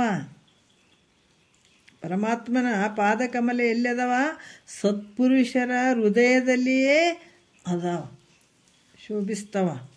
ಅದಕ್ಕೆ ಉಳಿದ ಕಡೆಯಲ್ಲಿ ಇಲ್ಲವೆಂದರೆ ಏನಾಗ್ತದೆ, ಉಳಿದ ಕಡೆ ಇಲ್ಲ ಅಂತ ಅಂದರೆ ಇಲ್ಲಿ ಪರಮಾತ್ಮನಲ್ಲಿ ಸಣ್ಣವಾದನ ಪರಮಾತ್ಮ ಬೇರೆ ಕಡೆ ಇಲ್ಲ ಮತ್ತು ಇಷ್ಟೇ ಅದಾವ ಅಂತ ಇಲ್ಲೇನಾಗ್ತದೆ, ಪರಿಚ್ಛಿನ್ನತ್ವದ ದೋಷ ಬರ್ತದೆ. ಅದಕ್ಕೆ ಇಲ್ಲಿ ಕೂಡ ಹೇಳ್ತಾರೆ, ಪರಮಾತ್ಮನು ಆಕಾಶದಂತೆ ಪರಿಪೂರ್ಣ ಆಗಿದ್ದಾನೆ. ಅಥವಾ ಪರಿಚ್ಛಿನ್ನತೆಯಿಂದ ಕೂಡಿಲ್ಲ. ಆಕಾಶದಂಗೆ ಹೆಂಗೆ ಆಕಾಶ ಪರಿಪೂರ್ಣ ಅದ ಹಂಗೆ ಪರಮಾತ್ಮ ಕೂಡ ಪರಿಪೂರ್ಣ ಆಗಿದ್ದಾನೆ. ಅದರಿಂದ ಪರಮಾತ್ಮನು ಸತ್ಪುರುಷರ ಹೃದಯದಲ್ಲಿಯೇ ಇದ್ದಾನ ಅಂತ ಹೇಳ್ತಾರೆ. ಯಾಕಂದ್ರೆ ಅಂಥರ ಒಂದು ಹೃದಯದಲ್ಲೇ ಸತ್ಪುರುಷರ ಹೃದಯದಲ್ಲಿಯೇ ಶೋಭಿಸ್ತಾನಂತ ಹೇಳುವಂಥದ್ದು ಅವ್ರು ಹೇಳ್ತಾರೆ. ಯಾಕಂತಂದ್ರೆ ಪರಮಾತ್ಮ ಪರಿಪೂರ್ಣ ಆಗಿದ್ದಾನೆ. ಆದರೆ ನೀವೇನು ಹೇಳಕತ್ತೀರಿ, ಪರಮಾತ್ಮ ಒಂದು ಸತ್ಪುರುಷರ ಒಂದು ಹೃದಯದಲ್ಲಿ ಇದ್ದಾನ ಅಂತ ಹೇಳ್ತೀರಿ. ಹಂಗಂದ್ರೆ ಇಲ್ಲಿ ಪರಮಾತ್ಮ ಪರಿಚ್ಛಿನ್ನತೆಯಿಂದ ಕೂಡಿದಾನೇನು, ಮತ್ತು ಅವ್ರ ಹೃದಯದಾಗ ಅಷ್ಟೇ ಅದಾನೇನು, ಮತ್ತು ಇರುವಂಥದ್ದು ಪರಮಾತ್ಮ ಹೆಂಗದಾನ, ಪರಿಪೂರ್ಣ ಆಗಿದ್ದಾನೆ. ಪರಿಪೂರ್ಣ ಆದಂಥ ಬರೇ ಹೃದಯದಾಗ ಮಾತ್ರ ಶೋಭಿಸ್ತಾ ಇದ್ದಾನಂತ ಹೇಳುವಂಥದ್ದು ಅಷ್ಟು ಯೋಗ್ಯ ಅಲ್ರಿ ಗುರುಗಳೇ ಅಂತ ಶಂಕ ಮಾಡಿದ್ರೆ ಅವ್ರು ಹೇಳ್ತಾರೆ, ಪರಮಾತ್ಮನು ಪೂರ್ಣನಾಗಿದ್ದರೂ ಕೂಡ, ಅಥವಾ ಪರಮಾತ್ಮ ಪೂರ್ಣ ಆಗಿದ್ದಾನೆ, ಎಲ್ಲ ಕಡೆ ತುಂಬಿದ್ದಾನೆ, ಆತ ಇರ್ಲಾರ ಜಾಗನೇ ಯಾವುದಿಲ್ಲಪ್ಪ. ಆದ್ರೆ ಸತ್ಪುರುಷರ ಪರಿಶುದ್ಧವಾದ ಹೃದಯದಲ್ಲಿಯೇ ಪ್ರಕಟವಾಗಿ ತೋರ್ತಾರೆ ನೋಡವರು. ಪರಮಾತ್ಮ ಎಲ್ಲಿ ತೋರ್ತಾನ, ಸತ್ಪುರುಷರ ಪರಿಶುದ್ಧವಾದ ಹೃದಯದಲ್ಲಿಯೇ ಪ್ರಕಟ ಆಗ್ತಾನ. ಹೆಂಗಂತಂದ್ರೆ ಅವರು ಉದಾಹರಣೆ ಕೊಡ್ತಾರೆ ನೋಡ್ರಿ, ಎಷ್ಟು ಅದ್ಭುತವಾಗಿ. ಅವ್ರ ಹೃದಯದಲ್ಲೇ ಪರಮಾತ್ಮ ಇರ್ತಾನ ಅಂತ ಹೇಳ್ತಾರೆ ಅವರು. ಇಲ್ಲಿ ಏನು ಪರಿಶುದ್ಧವಾದಂಥ ಹೃದಯದಲ್ಲೇ ಪರಮಾತ್ಮ ಇರ್ತಾನೆ. ಅದಕ್ಕೆ ಈ ರೀತಿಯಾಗಿ ಸತ್ಪುರುಷರು, ಯಾಕ ನಾವು ಅಂತಃಕರಣವನ್ನು ಪರಿಶುದ್ಧವಾಗಿ ಇಟ್ಕೊಂಡು ಈ ಸಾಧನೆಗಳನ್ನು ಮಾಡಿದರೆ ನಾವೇ ಸತ್ಪುರುಷರು. ಸತ್ಪುರುಷರಂತಂದ್ರೆ ನಾವು ಬೇರೆ ಹುಡುಕ್ಬೇಕಾಗಿಲ್ಲ. ಏನು ದಿನ ಒಂದು ತಾಸು ಕುಂತು ಕೇಳ್ತೀವಲ್ಲ, ಇದು ಸಾಮಾನ್ಯ ಅಲ್ಲ, ಇದು ಒಂದು ತಪಸ್ಸಿದು. ಮತ್ತು ಸಾಧು ಸಂತರಂತ ಯಾರಿಗೆ ಹೇಳ್ತಾರೆ, ನಾವು ಇಲ್ಲಿ ಕುಂತು ಕೇಳ್ತೀವಲ್ಲ ನಮ್ಗೆ ಸಾಧು ಸಂತರಂತ ಹೇಳುವಂಥದ್ದು. ಮತ್ತು ಇದೇನು ಮಾಡ್ಲಾರ್ದ ಹಂಗಂಗೆ ಬರೀ ತಿರುಗಾಡ್ತಾರೆ, ಅವ್ರಿಗೆ ಸಾಧ್ರಿ ಸತ್ಪುರುಷರಿ ಅಂತಾರೆ ಅನ್ನೋಕ್ಕಾಗ್ತದೇನ? ಸಾಧು ಸಂತರು ಸತ್ಪುರುಷರು ಯಾರಿಗೆ ಹೇಳ್ತಾರೆ? ದಿನ ಶ್ರವಣ ಮನನ ನಿಧಿಧ್ಯಾಸನ ಮಾಡಿ ಇದಕ್ಕಾಗಿ ಬಿಡ್ದಾಡ್ತಾರೆ ನೋಡ್ರಿ. ಅವರಿಗೆ ಸಾಧು ಸಂತರು ಸತ್ಪುರುಷರು ಅಂತ ಹೇಳ್ತಾರೆ. ಅದಕ್ಕೆ ಇಲ್ಲಿ ಹೇಳ್ತಾರೆ, ಪರಮಾತ್ಮ ಪೂರ್ಣ ಆಗಿದ್ರು ಕೂಡ ಸತ್ಪುರುಷರ ಪರಿಶುದ್ಧವಾದ ಹೃದಯದಲ್ಲೇ ಪ್ರಕಟ ಆಗಿ ತೋರ್ತಾನ. ಹೌದು, ಆತ ಪೂರ್ಣ ಪ್ರಮಾಣ ಇದ್ದಾನ, ಆದರೂ ಕೂಡ ಪರಿಶುದ್ಧವಾದ ಹೃದಯದಲ್ಲಿ, ಸತ್ಪುರುಷರ ಪರಿಶುದ್ಧವಾದ ಹೃದಯದಲ್ಲಿಯೇ ಪ್ರಕಟವಾಗಿ ತೋರ್ತಾನ. ಹೆಂಗಂದ್ರೆ ಗುಲಾಬಿ ಸುಗಂಧವು, ಗುಲಾಬಿ ಹೂವು ಸುಗಂಧ ಹೆಂಗದ, ಗುಲಾಬಿಯ ಕಂಟಿಯಲ್ಲಿ ಪೂರ್ಣವಾಗಿದ್ದರೂ ಕೂಡ ಅದ್ರದ್ದು ಸುಗಂಧ ಹೆಂಗದ, ಗುಲಾಬಿಯ ಕಂಟಿಯಲ್ಲಿ ಪೂರ್ಣವಾಗಿದ್ದರೂ ತುದಿಯಲ್ಲಿ ತೋರ್ತಕ್ಕಂಥ ಹೂವಿನಲ್ಲಿಯೇ ಪ್ರಕಟ ಆಗ್ತದೆ. ಅದ್ರ ತುಂಬ ಶಬ್ದ, ಅದು ವಾಸನೆ ಇರ್ತದೆ. ಗುಲಾಬಿ ಅದೇನಾಗ್ತದೆ, ಸುಗಂಧ ಏನಿರ್ತದೆ ಆ ಗುಲಾಬಿಯ ಕಂಟಿಯಲ್ಲಿ ಪೂರ್ಣ ಇರ್ತದೆ. ಇದ್ದರೂ ಕೂಡ ಅದು ನಮಗೆ ಅದು ಗೊತ್ತಾಗಂಗಿಲ್ಲ. ಅದ್ರ ತುಂಬ ಇಲ್ಲೇನೋ ಇರ್ತದೆ, ಆದರೆ ನಮಗೆ ಗೊತ್ತಾಗಂಗಿಲ್ಲ. ಯಾವಾಗ ಗೊತ್ತಾಗ್ತದ್ರೆ ತುದಿಯಲ್ಲಿ, ಆ ಹೂವಿನ ತುದಿಯಲ್ಲಿ ತೋರ್ತಕ್ಕಂಥ ಹೂವಿನಲ್ಲಿಯೇ ಹೆಂಗೆ ಆ ಕಂಟಿಯಿಂದನೇ ಬಂದಿರ್ತದೆ ವಾಸನೆ, ಅದ್ರ ತುಂಬಾ ಇರ್ತದೆ. ಆದ್ರೆ ಆ ಒಂದು ಗುಲಾಬಿ ಕಂಟಿ ಮೇಲ್ಗಡೆ ತುದಿ ಹೂವು ಆಗ್ತದೆ ನೋಡ್ರಿ, ಹೂವಿನಲ್ಲಿ ಅದು ವಾಸನೆ ತೋರ್ತದೆ, ಅಲ್ಲಿ ಪ್ರಕಟ ಆಗ್ತದಿಲ್ಲ. ಹೂವಿನಲ್ಲಿ ಹೆಂಗೆ ಪ್ರಕಟ ರೂಪದಿಂದ ತೋರ್ತದೋ ಹಂಗೆ ಪರಮಾತ್ಮನು ಸತ್ಪುರುಷರ ಹೃದಯದಲ್ಲಿ ಪ್ರಕಟ ರೂಪ ತೋರ್ತಾನ. ಗುಲಾಬಿ ಹೂವಿನಾಗ ಅದು ಸುಗಂಧ ಭರಿತದಂತ ವಾಸನೆ ಬರ್ತದಲ್ಲ, ಅದ್ರಾಗ ಎಲ್ಲ ಕಡೆ ಆದದು, ಕಂಟಿ ಒಳಗೆ ಎಲ್ಲ ಕಡೆ ಅದ. ಆದರೆ ಪ್ರಕಟ ಆದದ್ದೆಲ್ಲಿ, ಹೂವಿನಲ್ಲಿ ಪ್ರಕಟ ಆಗ್ಯದ. ಆ ರೀತಿ ಪರಮಾತ್ಮ ಎಲ್ಲ ಕಡೆ ಇದ್ದಾನ, ಇದ್ದರೂ ಕೂಡ ಎಲ್ಲಿ ಪ್ರಕಟ ಆಗಿದ್ದಾನ, ಸತ್ಪುರುಷರ ಅಂತಃಕರಣದಲ್ಲಿ, ಸತ್ಪುರುಷರ ಒಂದು ಹೃದಯದಲ್ಲಿ ಪರಮಾತ್ಮ ಪ್ರಕಟ ಆಗ್ತಾನ ಅಂತ ಹೇಳ್ತಾರೆ. ಮತ್ತು ಎಲ್ಲ ಕಡೆಯಲ್ಲಿ ಯಾಕೆ ತೋರಂಗಿಲ್ಲತ್ತ ಅಂದ್ರೆ, ಅಲ್ಲಿ ಪ್ರಕಟ ಮಾಡೋಕ್ಕೆ ಯೋಗ್ಯವಾದ ಪಾತ್ರ ಇರೋಂಗಿಲ್ಲ. ಅಲ್ಲಿ ಪ್ರಕಟತ್ವಕ್ಕೆ ಯೋಗ್ಯವಾದಂಥ ಪಾತ್ರ ಇರೋಂಗಿಲ್ಲ, ಅದರಿಂದ ಅಲ್ಲಿ ತೋರಂಗಿಲ್ಲ. ಎಲ್ಲ ಕಡೆ ಅದಾನ, ಮತ್ತು ಯಾಕೆ ತೋರಂಗಿಲ್ಲ ಅಂದ್ರೆ ಅಲ್ಲಿ ಅದು ಯೋಗ್ಯ ಇಲ್ಲ, ಅದಕ್ಕೆ ಅಲ್ಲಿ ತೋರಂಗಿಲ್ಲ. ಅದರಿಂದ ಈ ಪ್ರಕಾರ ತೋರ್ತಕ್ಕಂಥ ಪರಮಾತ್ಮನ ಪಾದಕಮಲವು ಇಲ್ಲಿ ಹೇಳ್ತಾರೆ, ಕೆಲವು ಕಾಲ ವಿಷ್ಣು ಪರಮಾತ್ಮನ ನೇತ್ರ ಅನ್ನುವಂಥ ಕಮಲದ ಗುರುತಿಂದ ಏಕೆ ಕೂಡಿಕೊಂಡಿತು ಅಂತ ಕೂಡ ಹೇಳ್ತಾರೆ. ಯಾವ ರೀತಿ ಅಂತಂದ್ರೆ, ಪರಮಾತ್ಮನ ಪಾದಕಮಲದಲ್ಲಿ ವಿಷ್ಣು ಪರಮಾತ್ಮನ ಒಂದು ನೇತ್ರ ಅನ್ನುವಂಥ ಕಮಲದ ಗುರುತಾದಲ್ಲಿ ಹೆಂಗಂತಂದ್ರೆ ಇಲ್ಲಿ ಶಂಕ ಬರ್ತದೆ, ಅದು ಯಾಕೆ ಕೂಡ್ಕೊಂತು, ಪರಮಾತ್ಮನ ಪಾದಕಮಲದಲ್ಲಿ ವಿಷ್ಣುವಿನ ಒಂದು ಕಣ್ಣು ನೇತ್ರ ಅಲ್ಲಿ ಕೂಡ್ಕೊಂಡದು. ಅದೇ ಹೆಂಗಂದ್ರೆ ಇಲ್ಲಿ ಕೂಡ ಹೇಳ್ತಾರೆ, ಪರಮಾತ್ಮನ ಪಾದಕಮಲವು ಹರಿಯ ನೇತ್ರ ಕಮಲದ ಗುರುತಿಂದ ಹೇಗೆ ಕೂಡ್ಕೊಂಡಿತು, ಹೆಂಗೆ ಕೂಡ್ತದೋ. ಪರಮಾತ್ಮನ ಪಾದಕಮಲದಲ್ಲಿ ಹರಿಯ ನೇತ್ರ ಅದ, ಹರಿಯ ನೇತ್ರದ ಕಮಲದ ಗುರುತೈತಿ, ಅದು ಹೆಂಗೆ ಕೂಡ್ಕೊಂತು ಅಂತ ಹೇಳಿದರೆ ಅದಕ್ಕೆ ಹೇಳ್ತಾರೆ, ವಿಷ್ಣು ಹರಿ ಏನು ಮಾಡ್ತಿರ್ತಾನ, ಪ್ರತಿನಿತ್ಯ ಸಹಸ್ರ ಕಮಲಗಳಿಂದ ಪರಮಾತ್ಮನ ಪಾದಕಮಲ ಪೂಜೆ ಮಾಡ್ತಾ ಇರ್ತಾನತ. ಹರಿ ಏನು ಮಾಡ್ತಾನ, ಸಹಸ್ರ ಕಮಲಗಳಿಂದ ಪರಮಾತ್ಮನ ಪಾದಕಮಲಗಳನ್ನು ಪೂಜೆ ಮಾಡ್ತಿರ್ತಾನೆ ಪ್ರತಿ ದಿವಸ. ಒಂದು ದಿವಸ ಪರಮಾತ್ಮನು ಹರಿಯನ್ನು ಪರೀಕ್ಷೆ ಮಾಡ್ಬೇಕಂಥೇಳಿ, ಆತನ ನಿಷ್ಠೆಯನ್ನು ಪರೀಕ್ಷೆ ಮಾಡ್ಬೇಕಂಥೇಳಿ, ಆತನ ಭಕ್ತಿಯನ್ನು ಪರೀಕ್ಷೆ ಮಾಡ್ಬೇಕಂತ ಹೇಳಿ ಆತ ಏನು ಮಾಡಿದ, ಸಹಸ್ರ ಕಮಲಗಳಲ್ಲಿ ಒಂದು ಕಮಲವನ್ನು ಕಡಿಮೆ ಮಾಡಿದ ನೋಡ್ರಿ. ಒಂದು ಕಮಲವನ್ನು ಕಡಿಮೆ ಮಾಡಿದ. ಅದು ಸಹಸ್ರ ಕಮಲಗಳು ಇಡಲೇಬೇಕನ್ನುವಂಥದ್ದಿತ್ತು ಆತಗೆ. ಯಾರಿಗೆ? ಹರಿಗೆ. ಪ್ರತಿ ದಿವಸ ಅಷ್ಟಿಟ್ಟು ಪೂಜೆ ಮಾಡ್ಬೇಕನ್ನೋದು ಇತ್ತು ಆತಗೆ. ಆದರೆ ಬೇಕಂತಲೇ ಪರಮಾತ್ಮ ಏನು ಮಾಡ್ದ, ಒಂದು ಹೂವನ್ನು, ಕಮಲದ ಹೂವನ್ನು ಕಡಿಮೆ ಮಾಡ್ದ. ಆಗ ಹರಿಯು ಅದನ್ನು ತಿಳಿದು ತನ್ನ ವ್ರತಕ್ಕೆ ಭಂಗ ಬರ್ತದಂತ ಆಲೋಚಿಸಿದತ. ನಾನು ಈ ಸಹಸ್ರ ಕಮಲದ ಹೂಗಳನ್ನು ಪರಮಾತ್ಮನ ಪಾದಕ್ಕಿಟ್ಟು ನಾನು ದಿನಾ ಒಂದು ಪೂಜೆ ಮಾಡ್ತೀನಿ, ಆದರೆ ನನ್ನದೊಂದು ವ್ರತ ಐತೆ, ಆ ವ್ರತಕ್ಕೆ ಭಂಗ ಬಂತಲ್ಲ ಅಂತ ಆಲೋಚನೆ ಮಾಡಿ ಕಡಿಮೆಯಾದ ಕಮಲದ ಬದಲಾಗಿ ಎಲ್ಲ ಕಡೆ ಹುಡುಕ್ತಾನ, ಒಂದು ಸಿಗೋದೇ ಇಲ್ಲ. ಆವಾಗ ಭಾಳಷ್ಟು ಬೇಜಾರಾಗ್ಬಿಡ್ತದ. ಆವಾಗ ಏನು ಮಾಡ್ತಾನೆ, ಕಮಲದ ಬದಲಾಗಿ ಕಮಲದಂತಿರುವ ತನ್ನ ನೇತ್ರ ಕಮಲವನ್ನು ನೋಡ್ರಿ, ಆ ನೇತ್ರ ಕಮಲವನ್ನು ತೆಗೆದು ಪರಮಾತ್ಮನ ಪಾದ ಕಮಲಗಳಿಗೆ ಅರ್ಪಿಸ್ತಾನೆ ಹರಿ. ಅದಕ್ಕೆ ಅರ್ಪಿಸಿದ ಕಾರಣ ಶಿವನು ಮೆಚ್ಚಿ ನೋಡ್ರಿ ಆ ಕಣ್ಣ ಏನು ಹರಿ ಕಣ್ಣು ಶಿವನ ಪಾದಕ್ಕೆ ಒಂದು ಕಮಲದ ಹೂ ಇರಲಾರ್ದಕ್ಕಾಗಿ ತನ್ನ ಕಣ್ಣನ್ನು ಪರಮಾತ್ಮನ ಪಾದಕ್ಕೆ ಅಲ್ಲಿ ಅರ್ಪಿಸ್ತಾನೆ ಹರಿ. ಆ ಒಂದು ಅರ್ಪಿಸಿದ ಕಾರಣ ಶಿವ ಏನು ಮಾಡ್ತಾನೆ, ಅದಕ್ಕೆ ಮೆಚ್ಚಿ ಸುದರ್ಶನ ಚಕ್ರವನ್ನು ಕೊಡ್ತಾನೆ ನೋಡ್ರಿ ಹರಿಗೆ. ಸುದರ್ಶನ ಚಕ್ರ ಪರಮಾತ್ಮ ಕೊಟ್ಟಂಥದ್ದು. ಅದಕ್ಕೆ ಈ ರೀತಿಯಿಂದ ಪರಮಾತ್ಮನೇ ಶ್ರೇಷ್ಠವಾದ ಪಾದಕಮಲವು ಹರಿಯ ನೇತ್ರದ ಚಿನ್ನದಿಂದ ಕೂಡ್ಯಾರ. ಈ ರೀತಿಯಾಗಿ ಪರಮಾತ್ಮನ ಶ್ರೇಷ್ಠವಾದ ಪಾದಕಮಲ ಹೆಂಗದಪ್ಪ ಅಂದ್ರೆ ಹರಿಯ ನೇತ್ರದ ಚಿನ್ನದಿಂದ ಕೂಡ್ಯದ ಪರಮಾತ್ಮನ ಪಾದಕಮಲ ಹಿಂಗೆ ಕೂಡ್ಯದ ನೋಡಪ್ಪ ಅಂತ ಹೇಳ್ತಾರೆ ಅವರು. ಮತ್ತು ಇಲ್ಲಿ ಇನ್ನೂ ಒಂದು ವಿಚಾರ ಹೇಳ್ತಾರೆ. ಈ ರಾವಣ ಕೆಲವ್ರದ್ದು ಕಥೆಗಳನ್ನು ಹೇಳ್ತಾರೆ ಅವರು. ದಿಟ್ಟ ರಾವಣನು ರಜತಾಚಲವನೆತ್ತಲುತ್ತಿ ಬಿಟ್ಟಿತು ರಸತಳಕೆ ನಿನ್ನ ಪಾದ, ನೆಟ್ಟನಂದ ಕಾಸುರನೆ ದೆಯ ಮೇಲೆ ಭರತದ ಕಟ್ಟೆಳೆಗೆ ಕುಣಿದುದು ನಿನ್ನ ಪಾದ, ಬೆಟ್ಟಿನೋಳು ಬರೆದ ಚಕ್ರವ ಜಲಂಧರನಿಗೆ ಕೊಟ್ಟು ಶಿರವರಿದುದು ನಿನ್ನ ಪಾದ, ತಿಟ್ಟನೆ ತಿರುಗುವ ಮುಪ್ಪುರವ ನಿಟ್ಟಿಸಿ ಬೇಗ ಸುಟ್ಟು ಜಯಿಸಿತು ಶರ್ವ ನಿನ್ನ ಪಾದ. ಎಷ್ಟು ಅದ್ಭುತವಾಗಿ ಹೇಳ್ತಾರೆ ನೋಡ್ರಿ. ದಿಟ್ಟ ರಾವಣನು, ದಿಟ್ಟ ಅಂದ್ರೆ ಧೈರ್ಯಶಾಲಿಯಾದಂಥ ರಾವಣ. ಇಂಥ ರಾವಣನನ್ನು ರಜತಾದ್ರಿ ಪರ್ವತವನ್ನು ಎತ್ತಬೇಕಾದಾಗ ತುಳಿದು ಬಿಡ್ತಾನೆ ನೋಡ್ರಿ ಪರಮಾತ್ಮ. ಯಾಕಂದ್ರೆ ಶಿವ ರಾವಣನನ್ನು ರಸತಳಕ್ಕೆ ತುಳಿದದ್ದು. ಅಂದರೆ ಯಾಕೆ ತುಳಿದ ಆತ? ಶಿವ ರಾವಣನ ರಸತಳಕಂದ್ರೆ ಕೆಳಗಿನ ಲೋಕಕ್ಕೆ ಯಾಕೆ ತುಳಿದ ಆತ ಅಂದ್ರೆ, ರಾವಣ ಶಿವಭಕ್ತಿಲಿ ಭಾಳ ಶ್ರೇಷ್ಠ ಅದ. ಕತೆ ಗೊತ್ತಿರ್ತದೆ, ಆದರೂ ಕೇಳ್ರಿ, ಭಾಳ ಚಂದ ಹೇಳಿದಾರೆ ಅವರು. ರಾವಣ ಹೆಂಗದಾನಂದ್ರೆ ಶಿವಭಕ್ತಿಯಲ್ಲಿ ಭಾಳ ಶ್ರೇಷ್ಠ ಆಗಿರ್ತಾನೆ. ಈತ ಶಿವನ ಸ್ತೋತ್ರ ಮಾಡುವಂಥದ್ದು ಅಥವಾ ಒಂದು ಸ್ತೋತ್ರ ಮಾಡಕತ್ತಿದ್ನಂತಂದ್ರೆ ಕೈಲಾಸದಲ್ಲಿ ಶಂಕರನು ಭಾಳಷ್ಟು ಖುಷಿಯಾಗಿ ಏನು ಮಾಡ್ತಾ ಇದ್ನಂದ್ರೆ ತಾಂಡವ ನೃತ್ಯ ಮಾಡ್ತಾ ಇದ್ದಂತ ನೋಡ್ರಿ. ಅಷ್ಟು ಭಕ್ತಿ ಇತ್ತಂದು ಯಾರು ರಾವಣಂದು. ಅಥವಾ ಒಂದು ಸ್ತೋತ್ರ ಮಾಡಕತ್ತಿದ್ನಂತಂದ್ರೆ ಕೈಲಾಸದಲ್ಲಿರುವಂಥ ಶಂಕರ ಪರಮಾತ್ಮ ಖುಷಿಯಾಗಿ ಸಂತುಷ್ಟನಾಗಿ ತಾಂಡವ ನೃತ್ಯ ಮಾಡ್ತಾ ಇದ್ನಂತ.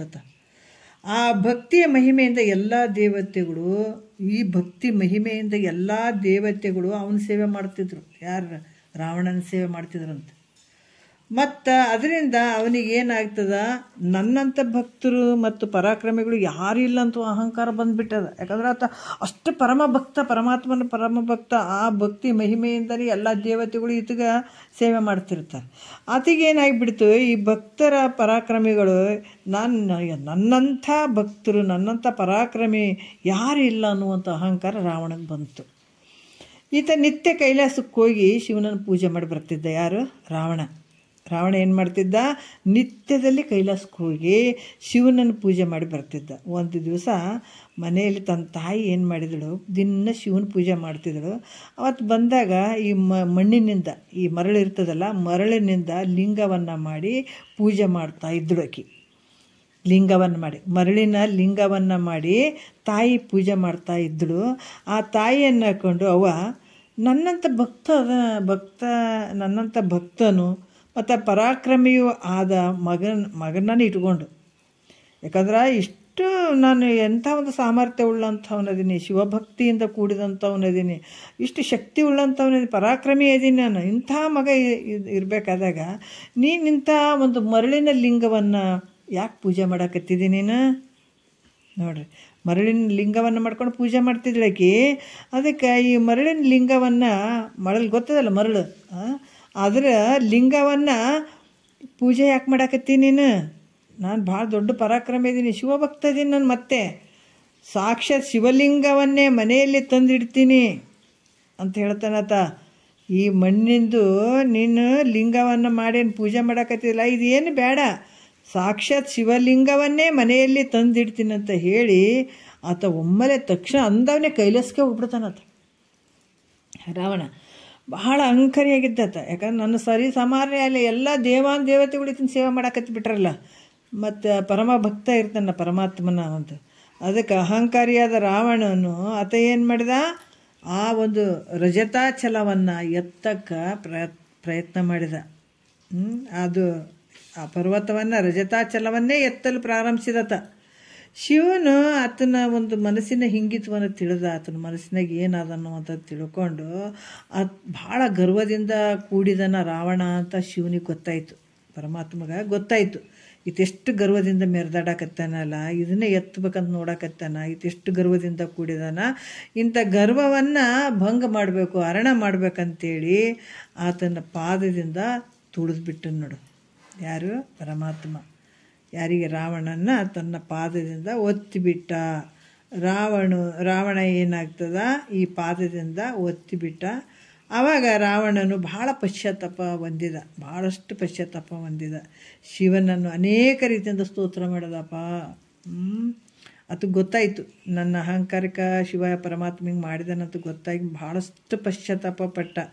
ಶಿವನನ್ನು ಅನೇಕ ರೀತಿಯಿಂದ ಸ್ತೋತ್ರ ಮಾಡ್ದ. ಅಪ್ಪ ನನಗಿಂಥದ್ದು ಬಂತಲ್ಲ ಅಂತೇಳ್ಬಿಟ್ಟು ಮತ್ತು ನಾನಾ ರೀತಿಯಿಂದ ಶಿವನನ್ನು ಕುರಿತು ರಾವಣ ಸ್ತೋತ್ರ ಮಾಡಿದ ಭಾಳ. ಆವಾಗ ಅಹಂಕಾರ ಒಳ್ಳೇದಲ್ಲಪ್ಪ ಅಂತ ಹೇಳಿ ಅವ ಪರಮಾತ್ಮ ಏನು ಮಾಡ್ತಾನೆ ನೋಡಪ್ಪ, ಅವತ್ತು ಬಂತು ಹೇಳ್ತಾನೆ, ನೋಡಪ್ಪ ನಿನ್ನಲ್ಲಿ ಅಹಂಕಾರ ಇರುವಂಥದ್ದು ಒಳ್ಳೆಯದಲ್ಲ ಅಂತ ಹೇಳಿ ಅದಕ್ಕೆ ಸಮಾಧಾನ ಮಾಡ್ತಾನೆ ಪರಮಾತ್ಮ. ಇಂಥ ಒಂದು ಸಮಾಧಾನ ಪಡಿಸಿದಂಥದ್ದು, ಅದಕ್ಕೆ ಇಂಥದ್ದು ನಿನ್ನ ಪಾದ ಐತಪ್ಪ ಪರಮಾತ್ಮ, ಅಂಥದ್ಗೆ ನೀನು ಈ ರೀತಿ ಸಮಾಧಾನ ಮಾಡಿದಿ, ಅಂಥ ಪಾದ ನಿಂದ ಐತಪ್ಪ, ಅಂಥ ಒಂದು ಶಕ್ತಿ ಸಾಮರ್ಥ್ಯ ಉಳ್ಳಂಥ ಪರಮಾತ್ಮ ಆ ರಾವಣನನ್ನು ನೀನು ತುಳಿದು ಬಿಟ್ಟಿದೆ, ಅಂಥ ಪಾದ ನಿಂದ ಐತಿ ಅಂತ ಇಲ್ಲಿ ಹೇಳುವಂಥದ್ದು. ಮತ್ತು ಅಂಧಕಾಸುರನ ಎದೆಯ ಮೇಲೆ ಶಿವನ ನಾಟ್ಯ ಮಾಡಿದ್ದು ಹೆಂಗೆ ಮಾಡಿದ ನಾಟ್ಯ ಅನ್ನುವಂಥದ್ದು ಭಾಳ ಚಂದ ಹೇಳಿದ್ದಾರೆ. ನಾವಿನ್ನು ಕೇಳ್ಕೊಂತ ಹೋಗೋಣ. ಮತ್ತು ಇದು ಯಾಕಂದ್ರೆ ಶಿವಕಾರುಣ್ಯ ಎಲ್ಲ ವಿಚಾರಗಳು ಬರ್ತಾವೆ, ಇವು ಹಂಗ್ರಿ ಹಿಂಗ್ರಿ ಅಂತ ಏನು ಹೇಳಂಗಿಲ್ಲ. ಕ್ರಮವಾಗಿ ಅವ್ರು ಹೆಂಗೆ ಹೇಳ್ತಾರೆ ನಾವು ಹಂಗೆ ಹೋಗಬೇಕು. ಭಾಳ ಚಂದ ಹೇಳಿದ್ದಾರೆ. ಒಂದೆರಡು ಮತ್ತು ಗುರುಗಳ ಪಾದಕ್ಕೆ ಅರ್ಪಿಸಿ ಹರವು.